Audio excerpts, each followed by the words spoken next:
The next weekend, the unthinkable happened. The nation's capital was invaded from the skies.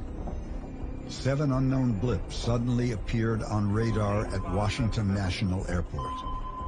Air traffic controllers at both Andrews and Bolling Air Force bases confirmed the objects as they danced through restricted airspace. Capitol building, the White House where the president lived, these were some of the most important places in the country when it comes to national defense.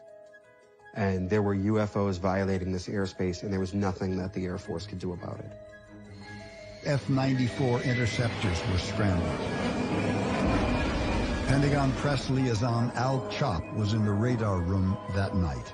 We could see the planes coming in on this radar scope. The minute we saw the beginning of these guys, the UFOs disappeared. They just left.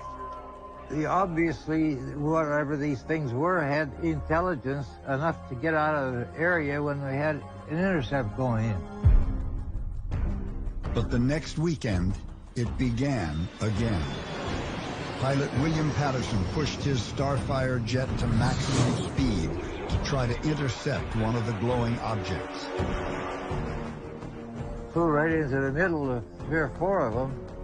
Al Chop recalls the pilot's panicky air-to-ground transmission as he streaked at 600 miles per hour into a group of unknowns. He actually said, "They're closing in on me. What shall I do?" It was frightening. The Air Force had just issued orders to shoot down the unknowns if, quote, they can't talk them down. I'm not going to tell an Air Force pilot to fire at the damn thing or anything. I didn't say anything. Nobody said anything. And then all of a sudden, things began to move away from him. And he said, "They're gone." I'm convinced they're solid objects. I'm convinced that they're probably from another planet or from outer space somewhere. I've always felt that way since that night.